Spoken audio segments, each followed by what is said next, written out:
ایک شخص امام ابو حنیفہ رحمہ اللہ کی خدمت میں حاضر ہوا اور سوال کیا کہ آپ اس آدمی کے بارے میں کیا کہتے ہیں جو جنت کی آرزو نہیں کرتا، جہنم سے نہیں ڈرتا، اللہ تعالیٰ سے خوف نہیں کرتا، کہتا ہے بلا رکوع سجدے کی نماز پڑھتا ہے، اس چیز کی شہادت دیتا ہے جسے دیکھتا نہیں، فتنہ کو پسند کرتا ہے، رحمت خداوندی سے بھاگتا ہے، یہود و نصارہ کی تصدیق کرتا ہے۔ امام ابو حنیفہ رحمہ اللہ نے فرمایا وہ شخص اولیاء اللہ میں سے ہے۔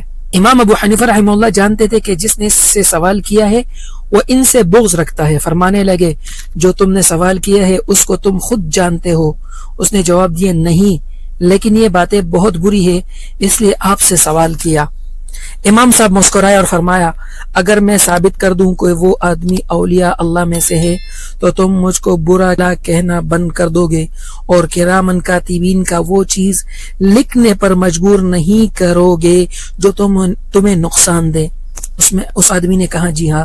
اس پر امام صاحب نے فرمایا تمہارا یہ کہنا کہ جنت کی آرزو نہیں کرتا اور جہنم سے نہیں ڈرتا، تو یہ آدمی جنت کے مالک کی آرزو رکھتا ہے اور جہنم کے مالک سے ڈرتا ہے۔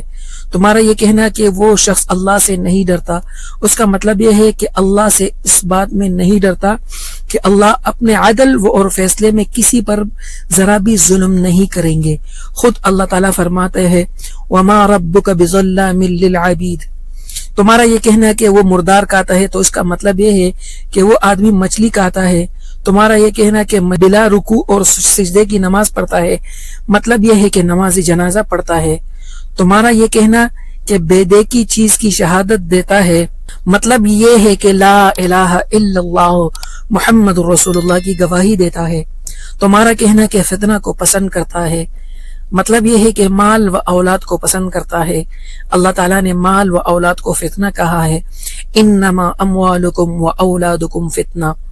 تمہارا یہ کہنا کہ رحمت سے بھاگتا ہے، مطلب یہ ہے کہ بارش سے بھاگتا ہے۔ تمہارا یہ کہنا کہ یہود و نصارہ کی تصدیق کرتا ہے، اس کا مطلب یہ ہے کہ وہ آدمی یہود و نصارہ کے قول قالت الیہود لیست النصارى علی شیء وقالت النصارى لیست الیہود علی شیء میں ان کی تصدیق کرتا ہے۔ امام صاحب کے برجستہ جوابات سن کر وہ آدمی کھڑا ہو گیا اور امام صاحب کی پیشانی کا بوسہ لیا اور کہا آپ نے حق فرمایا، میں اس کی گواہی دیتا ہوں۔ سبحان اللہ۔